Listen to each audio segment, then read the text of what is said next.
बढ़िया। तो जय हिंद, जय श्री राधे राधे।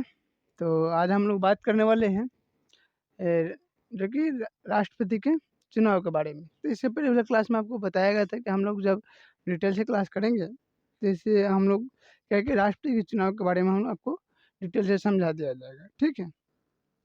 तो चलिए, अक्सर आप लोग भारत के प्रस्तावना में सुनते होइएगा कि लोकतंत्र आत्मक के गणराज्य ना, ये सब जैसे आप सुनते हैं ना कि हम भारत के लोग, भारत के संपूर्ण प्रभुता में संपन्न निरपेक्ष धर्म जो लोकतंत्र आत्मक गणराज्य बनाने हेतु क्या ये सब प्रोसेस रहता है, जो कि भारत की प्रस्तावना, संविधान की प्रस्तावना जो है उसमें ये लिखा गया है। तो जो आप 3 शब्द अक्सर सुनते होंगे, लोकतंत्रात्मक और गणराज्य, और जो कि राष्ट्रपति के चुनाव से रिलेटेड, जो कि एकल संक्रात्मक, जो कि ये जो है ना, तो इस सब के बारे में आप सुनते होंगे। तो इस सब पर आज हम लोग चर्चा करने वाले हैं कि ये सब क्या है ना, ये सब होगा, ठीक है। समानुपाती। तो देखिए बाबू, सबसे पहले आपको राष्ट्रपति के पद के लिए आपके पहले क्या फॉर्मेलिटी, क्या योग्यता होनी चाहिए, तो उस चीज़ पर हम लोग बात कर लेते हैं, ठीक है। क्या अगर आप राष्ट्रपति के पद के उम्मीदवार हैं, अगर आप चाहते हैं कि हम राष्ट्रपति के पद पर खड़ा हुए, तो आपके पहले क्या क्या फर्स्ट में आपको योग्यता होना चाहिए, उसके बाद आप राष्ट्रपति के पद के लिए आप नॉमिनेट करवा सकते हैं। कि देखिए और सब देखिएगा, देश में तो आपको राष्ट्रपति का चुनाव नहीं होता है, ठीक है।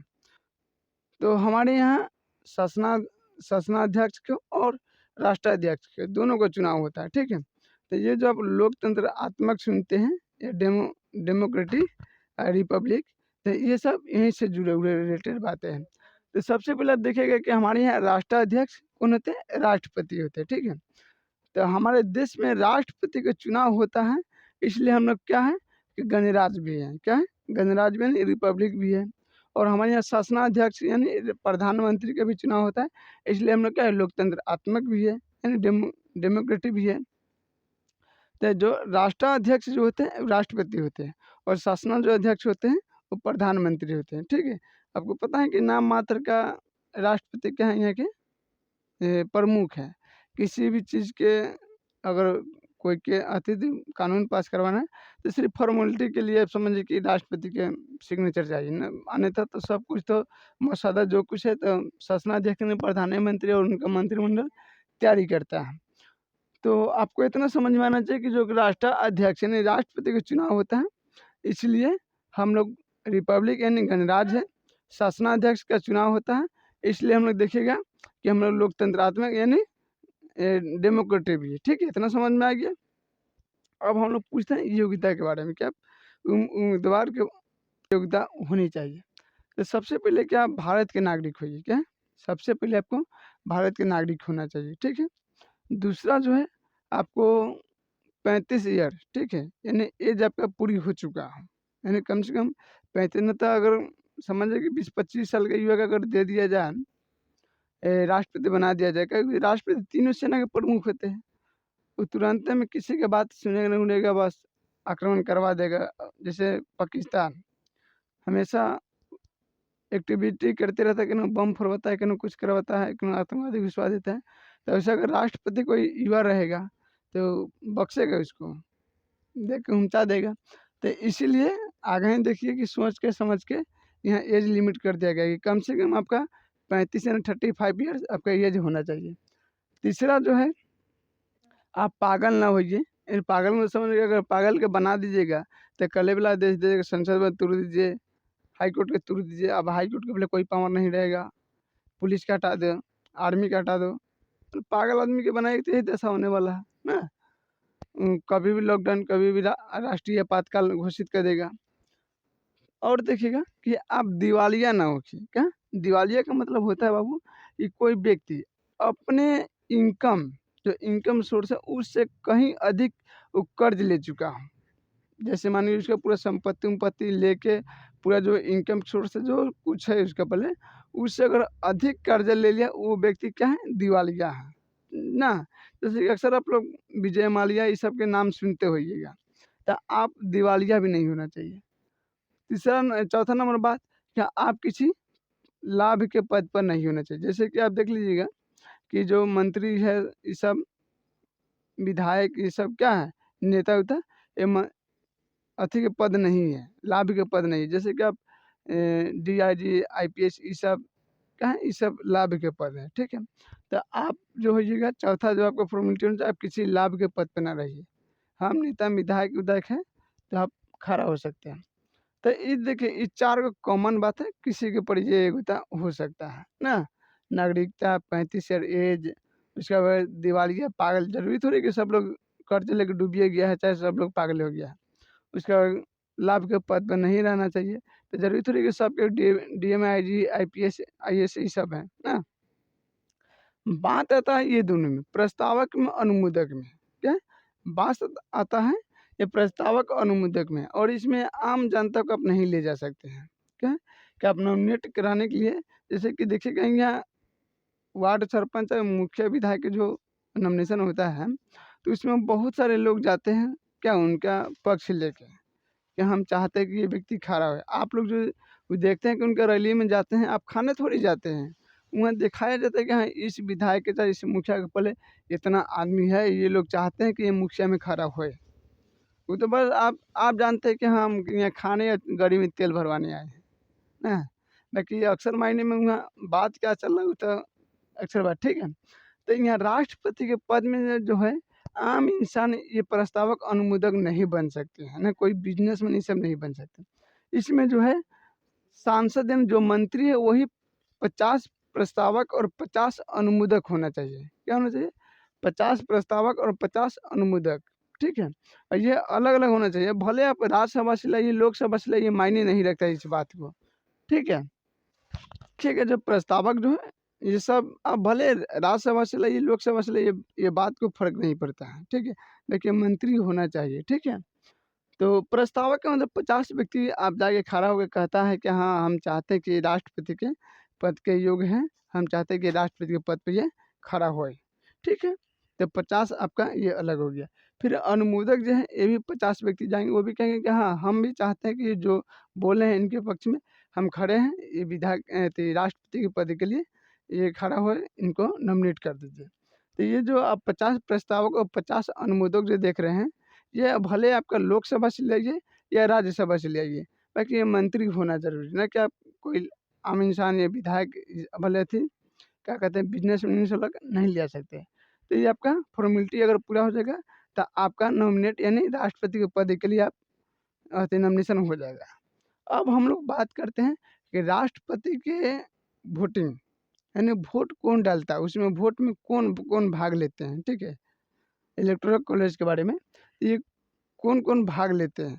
जैसे कि अक्सर अभी बहुत लोग को पता नहीं होगा कि राष्ट्रपति का चुनाव भी होता है, ठीक है? जैसे कि हमारे संसद का 3 अंग है, लोकसभा, राज्यसभा और राष्ट्रपति। अगर सदन पूछेगा तो आप लोकसभा और राज्यसभा कह सकते हैं, ठीक है? बाकी अंग कितने हैं? 3, और तीनों अंग का चुनाव होता है।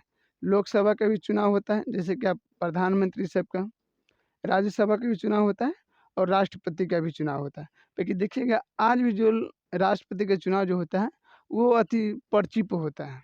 जैसे पहले आज से समझे कि 2000 पहले दिया जाता था पर्ची पर, तो आज भी देखिएगा राष्ट्रपति का चुनाव होता है, पर्ची पर होता है, ना कि आप देखिएगा कि ईवीएम मशीन से नहीं होता है। अब हम लोग बात करते हैं कि राष्ट्रपति के चुनाव में भाग कौन-कौन लेते हैं, ठीक है? राज्य से कौन लेते हैं, कौन राज्य में किसको लेना है, किसको नहीं लेना है, तो उससे आप बात करें।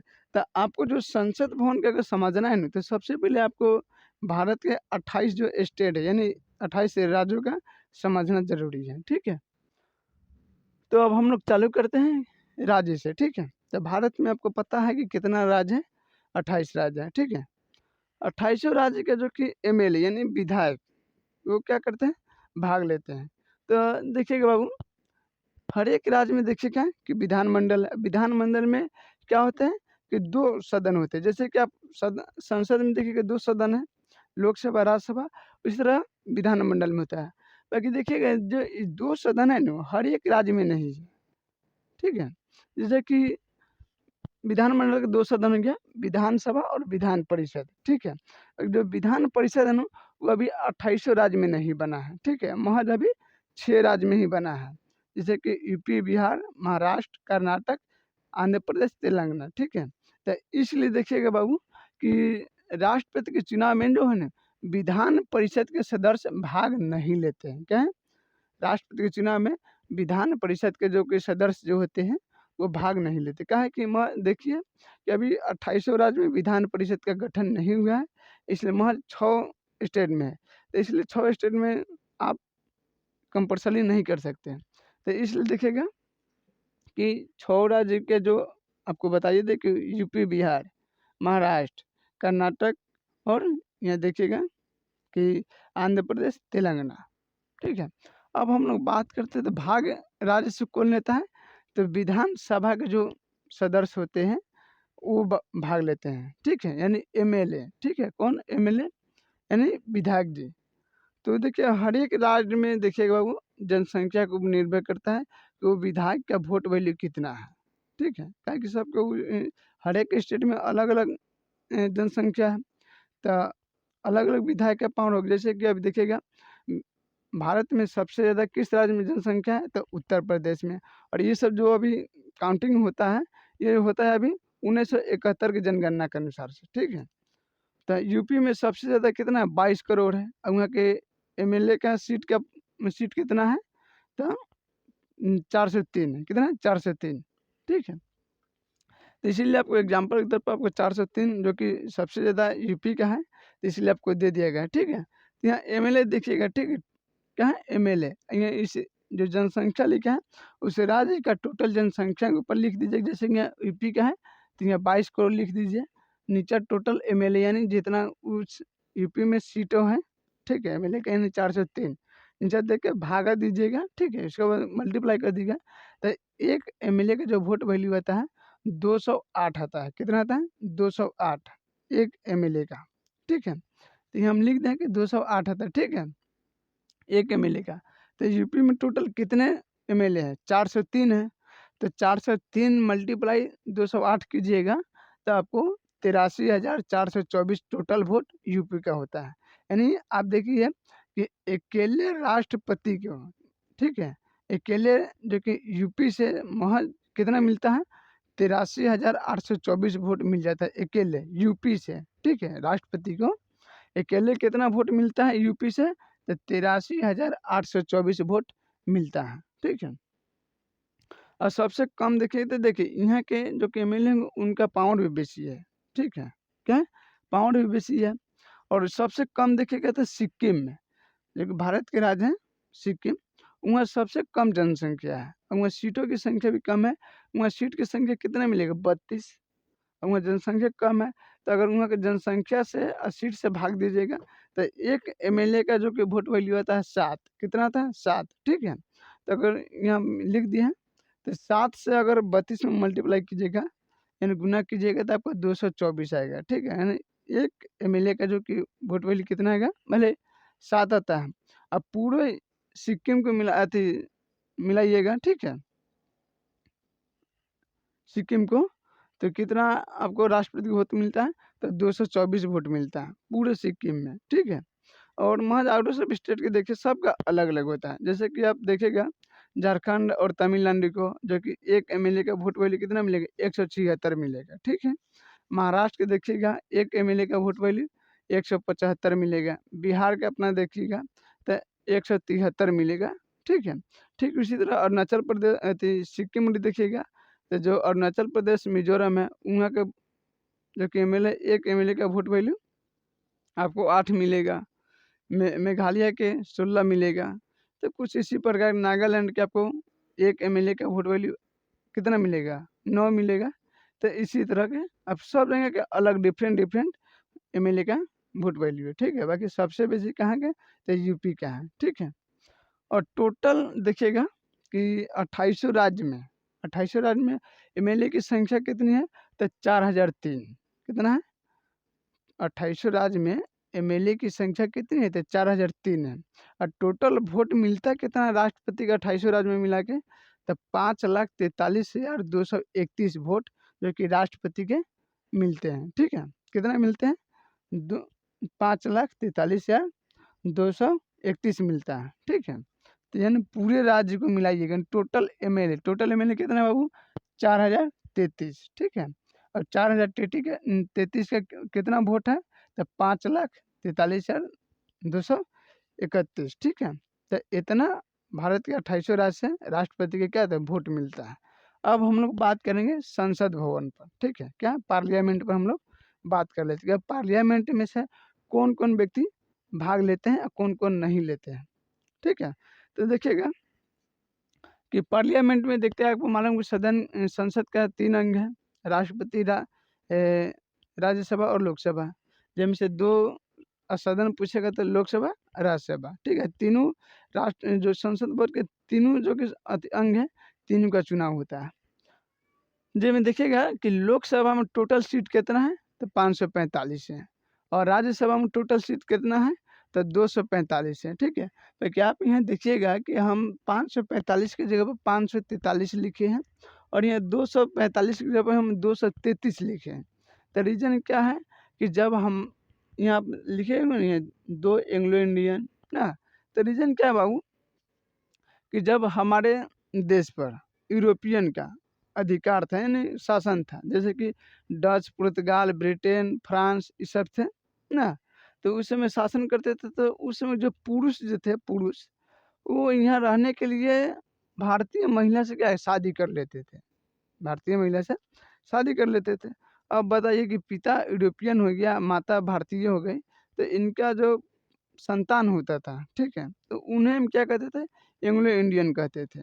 तो जब देश 1947 में आज़ाद हुआ तो सब यूरोपियन अपन चले गए, तो जो उनका संतान रह गया, तो बात हुआ कि अब संसद भवन में पूरा भारतीय सीट ही है, भारत के लोग ही बैठेंगे। तो बात चला कि मानिए कि साहब हम भारतीय रहेंगे, तो ये जो लोग हैं, जो पिता यूरोपियन है, माता भारतीय, तो इनका दुख दर्द बात कौन सुनेगा? तो बात हुआ कि राष्ट्रपति अपने कोटे से 2 ऐसे व्यक्ति जो इस समाज में पढ़े लिखे और बहुत ऊँच अथी पर हैं, तो उनको अपने कोटे से क्या करेंगे? लोकसभा में नियुक्त करेंगे, ठीक है। तो इसलिए देखिएगा एंग्लो इंडियन जो 2 होते हैं वो राष्ट्रपति के चुनाव में भाग नहीं लेते, वोटिंग में भाग नहीं लेते हैं। इसलिए नहीं लेते हैं, क्या है कि इनको राष्ट्रपति ही चुन के भेजे हैं। तो जब भी जाएगा तो उसी राष्ट्रपति का फेवर लेगा जो राष्ट्रपति इसको चुन के भेजा है। तो इसलिए एंग्लो इंडियन जो है उनको राष्ट्रपति के वोटिंग में भाग नहीं लेने दिया जाता है, ठीक है। जैसे मान लीजिए एग्जाम्पल के तौर पर कि हम अगर आपको किसी पद पर बैठा दें किसी कंपनी में, ठीक है, एग्जाम्पल तौर पर बता रहे हैं। अगर हम उसी कंपनी में कल हम उसी बड़े पद पर अगर हम जाएंगे और वहाँ अथी कराने के लिए, तो वहाँ अगर जो पहले से जो व्यक्ति बैठे हुए हैं, ठीक है, तो वो जानेंगे कि हाँ यही व्यक्ति ने इनको भेजा है, ठीक है। तो आपको हमारे फेवर में बोलने या पूछने के लिए आपको कोई नहीं पूछे, क्या कहेगा कि जब यही इनको नौकरी पर लगाया है, तो जब भी बोलेगा तो इन्हीं के फेवर में बोलेगा, तो इसलिए उससे कुछ पूछबे नहीं करेगा साहब, और ना ही उसको भाग लेने दिया जाएगा, ठीक है। तो इसलिए देखिएगा 2 एंग्लो इंडियन हैं वो राष्ट्रपति के चुनाव में भाग नहीं लेते हैं, ठीक है। तो इसलिए आपको हम कितना 543 से लिखे हैं।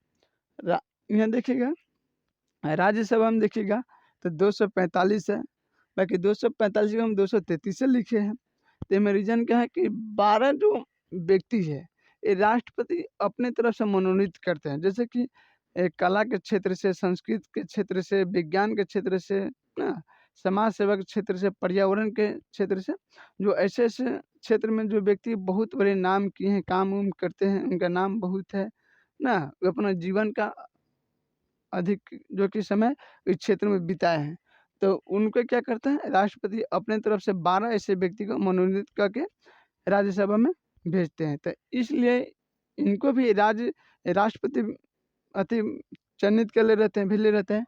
तो ये भी 12 व्यक्ति को राष्ट्रपति के चुनाव में भाग नहीं लेने दिया जाता है, ठीक है। इसलिए आपको हम यहाँ 233 से लिखे हैं। इतना तक आपको समझ में आ गया ना। अब जो हम लोग बात करते हैं एमएलए के बारे में, ठीक है क्या।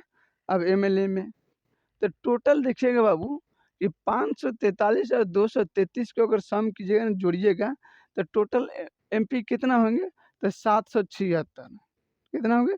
776। जैसे देखिएगा 28 राज्य के विधायक के देखिएगा जो सम कीजिएगा तो 4033 आता था। उसी तरह लोकसभा और राज्यसभा के जो कि एमएलए हैं, उनको अगर पहले एमपी है तो उनको सम कीजिएगा तो 776 आता है, ठीक है। तो यहाँ जो आप देखिएगा टोटल एमएलए, ठीक है, बटा में टोटल एमपी की बात हो रहा है, तो टोटल एमएलए का वोटिंग कितना है? 5,43,231 है। कितना? 5,43,231 है टोटल एमएलए का वोट। तो यहाँ आपको लिखना होगा टोटल एमएलए का मतलब 5,43,231, ठीक है। नीचे लिखना होगा टोटल एमपी कितना है? 776 है। उसके बाद भाग दे देना है 5,43,231 से टोटल एमएलए यानी 776 में।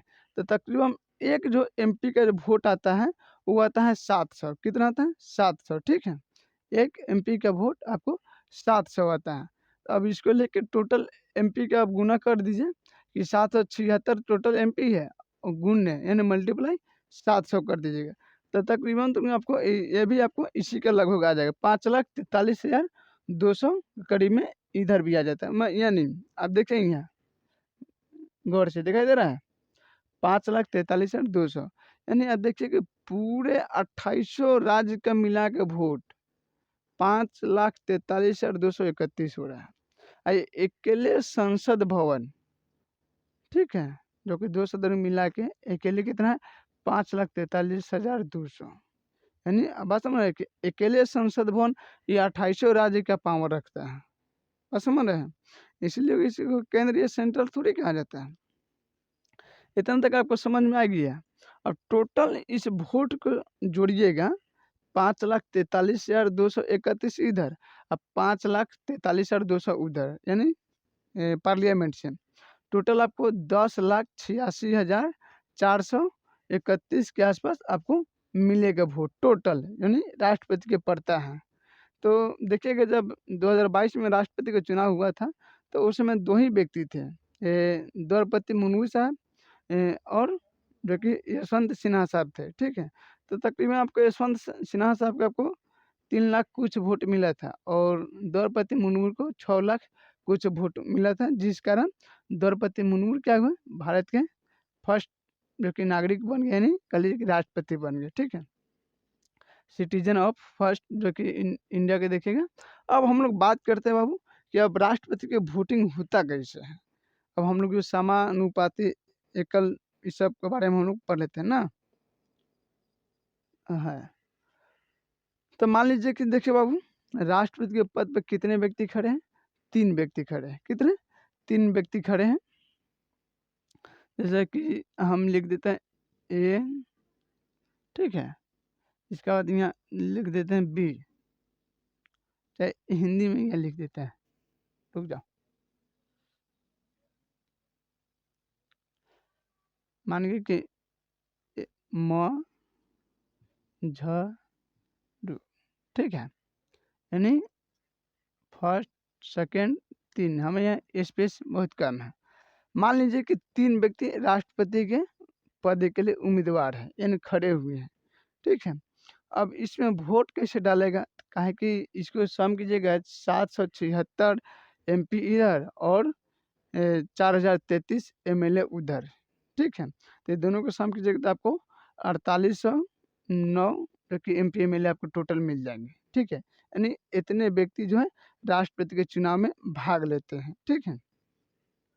अब मान लीजिए कि 3 व्यक्ति खड़े हैं, क्या 3 व्यक्ति खड़े हैं, एक क्या नाम रख दे म से, तो हम मान लीजिए मंगरू, एगो झगड़ू, एगो रगड़ू, ठीक है। 3 आदमी क्या है भाग लेते हैं, ठीक ना रहेगा, मंगरू, झगड़ू, रगड़ू। तो 3 व्यक्ति जो है राष्ट्रपति के चुनाव के लिए खड़े हैं, ठीक है। मान लीजिए कि हम लोग देखिए 4 अगर हम लोग में क्या है आम इंसान में कि अगर 4 मुखिया में अगर व्यक्ति खड़े हैं तो आप किसी एक के वोट दे सकते हैं, क्या? अगर 4 व्यक्ति खड़े हैं तो आप किसी एक के वोट दे सकते हैं। अगर चारों को दीजिएगा तो आपका वोट जो है बोकस चल जाएगा, यानी व्यर्थ हो जाएगा, ठीक है, किसी काम योग्य नहीं होगा। अब लेके कूड़ादान में दान कर दीजिए, ठीक है, क्या कूड़ादान में लेके दान कर दीजिए।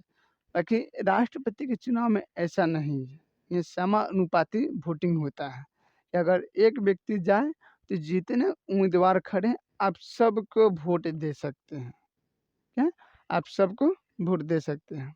एक ही पद के लिए अगर 10 व्यक्ति खड़े हैं तो 10 को आप दीजिए।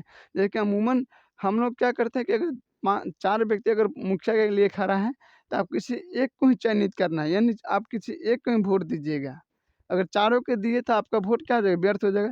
ताकि राष्ट्रपति में ऐसा नहीं है, क्या राष्ट्रपति में ऐसा नहीं है बाबू। अगर आपको वोट की मन है कि हम इसको भी दे दें, इनको भी दे दें, तो इनको भी दे दें।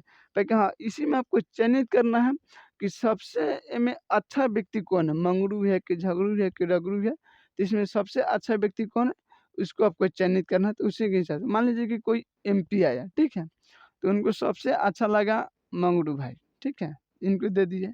2 नंबर पर झगड़ू भाई के रख दीजिए, 3 नंबर पर दोनों पर रगड़ू भाई के, और जो कि 3 नंबर पर झगड़ू भाई के रख दीजिए, ठीक है, ये चलेगा, ठीक है। फिर कोई एमएलए आता है, वो कहता है कि नहीं मंगरू ठीक नहीं है, ये बहुत चटर-पटर कर, इसको हम 2 नंबर दे देते हैं, ठीक है। इसको हम झगड़ू के 1 नंबर पर रखते हैं, इसको हम 3 नंबर दे देते हैं, रगड़ू के, ठीक है। फिर कोई एमपी आएगा चाहे एमएलए आएगा, तो वो भी कहेगा कि ठीक है, हम इसको भी मंगरू के 1 नंबर देते हैं, इसको हम झगड़ू के 2 नंबर देंगे और इसको 3 नंबर देंगे, ठीक है। इसी तरह वोट के काउंटिंग चलते रहता है, ठीक है। फिर देखिए कोई आएगा, इसको फिर 2 नंबर दे देगा, इसको आगे कौन 1 नंबर दे देगा, कौन आएगा इसको 3 नंबर दे दिया, ठीक है। इसी तरह चलते चलेगा, सिलसिला चलते रहेगा। फिर कौन आएगा, झंगड़ू के 3 नंबर दे देगा, इसको 2 नंबर दे दिया, इसको 1 नंबर दे देगा। इसी तरह का सिलसिला चलते रहता है। अब मानिए कि 4809 एमपी एमएलए है, तो हम आपको 4809 एमपी एमएलए के यहाँ तो दिखा नहीं सकते हैं। एक एग्जाम्पल के तौर पर 4-5 आदमी से वोटिंग हम करवाते हैं। मान लीजिए अभी वोटिंग चल रहा है, क्या वोटिंग अभी चल रहा है, ठीक है। अब मान लीजिए कि वोट खत्म, क्या है, वोट खत्म हो गया, ठीक है। अब हम लोग चलते हैं काउंटिंग में। कहाँ चलते हैं, काउंटिंग में। तो जो आप देखें, सबसे पहले इतना समझिए कि आप देखें कि एक व्यक्ति गया और सबको वोट दे के आया, क्या एक एमपी चाहे एमएलए गया, सबको वोट दे के आया। इसे हम क्या कहते हैं, समानुपाती कहते हैं। क्या कहते हैं, इसे हम कहते हैं समानुपाती, ठीक है।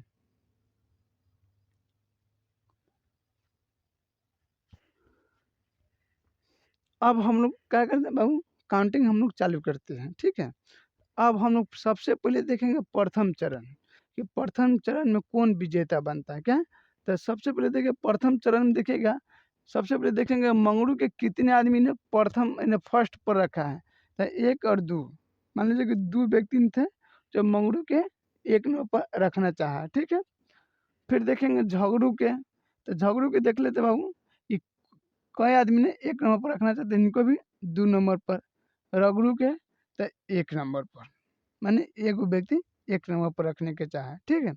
अब क्या हुआ कि रगड़ू यहाँ हार गए, काहे कि अब इन दोनों से कम है इनका वोट, तो ये क्या हुआ, हार गए, ठीक है। अब इनको कहा जाएगा कि अब आप क्या करें, आप जाइए, अब घरे आराम कीजिए, और आपका जो वोट है हम ये दोनों में अब बांट देते हैं, ठीक है, मंगरू में झगड़ू में। तो इससे हम क्या कहते हैं, जब इनका वोट के जब हम ये पूरा में जब इन दोनों को ये जो वोट है इन दोनों को हम क्या कहते दे देंगे, तो इसे हम क्या कहते हैं, एकल संक्रात्मक कहते हैं। क्या एकल संक्रमणात्मक हम इसे कहते हैं, यानी अब इनका वोट जो है अब इन्हें दे दिए, तो इसे हम क्या कहते हैं, अब एकल संक्रात्मक कहते हैं। जैसे कि आपको समानुपाती समझा दिए कि समान वोट दे दिया, इसको समानुपाती कहते हैं। अब जो ये व्यक्ति हार चुके हैं जो उम्मीदवार, उनका वोट अब जो नेक्स्ट जो अभी उम्मीदवार बचे हुए हैं जो द्वितीय चरण में पहुंचे हैं, तो उनमें क्या करें, उसको ट्रांसफर कर दे, इसे हम क्या कहते हैं, एकल संक्रात्मक कहते हैं, ठीक है। आपको अब डाउट क्लियर हो जाना चाहिए बाबू। अब देखते हैं कि अभी तो झगड़ू खत्म हो गया, अब जाइए घरे। अब हम लोग फिर अब देखते हैं कि भाई फर्स्ट चरण में यानी प्रथम चरण से तो कोई निष्कर्ष आया नहीं, ठीक है, फर्स्ट चरण से कोई निष्कर्ष आया नहीं, तो अब हमको क्या करना चाहिए, तो अब हमको द्वितीय चरण चालू करना चाहिए। तो अब देखते हैं कि 2 नंबर पर किसको किसको पसंद किया गया है, ठीक है। तो सबसे पहले देखिएगा बाबू, 2 नंबर पर किसको किसको पसंद किया गया है, तो 2 नंबर पर पसंद इसको भी क्या है, मंगरू को भी 2 आदमी ने किया है, ठीक है?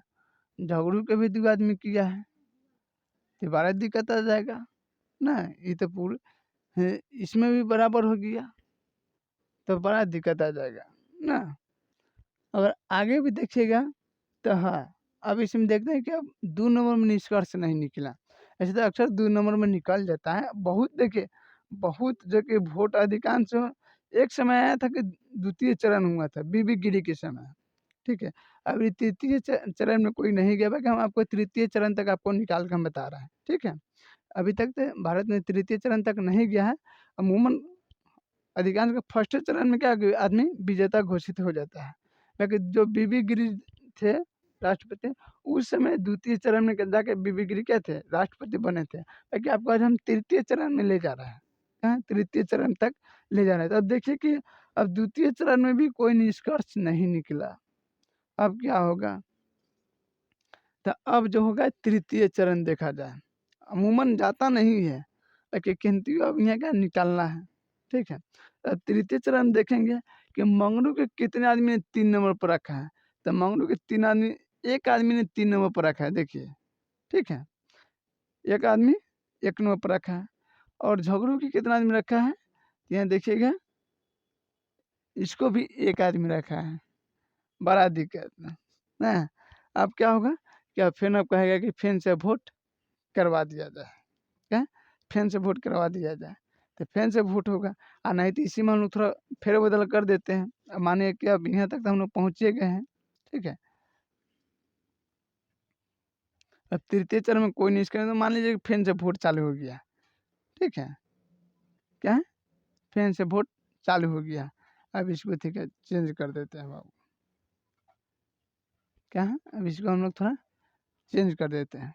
चलो इनको हम यहाँ 2 बना देते हैं, यहाँ 3 था, और इसमें भी क्या कर देते हैं, इसमें हम यहाँ 3 कर देते हैं, ठीक है? मान लीजिए कि 3 ही हम कर दिए। अब हम लोग फिर क्या है, काउंटिंग चालू करते हैं। मान लीजिए कि दूसरा का इलेक्शन है राष्ट्रपति का। अब पहलका में तो कोई निष्कर्ष निकला नहीं, सब मंगरू झगड़ू सब बराबर बराबर चलते चल गया। तो अब तो ये समझिए कि ये तो गेम से बाहर है, क्या? अब ये जो रगड़ू है गेम से बाहर है। अब हम लोग 2 आदमी के फिर से प्रथम चरण, द्वितीय चरण, तृतीय चरण की बात कर लेते हैं। तो अब देखेंगे कि मंगरू का जो कि फर्स्ट चरण में कोई कितने आदमी 1 नंबर पर रखा है, तो देखिएगा 1 और 2, फिर यहाँ इनको 2 व्यक्ति ने क्या किया है, 2 नंबर पर रखा है, ठीक है?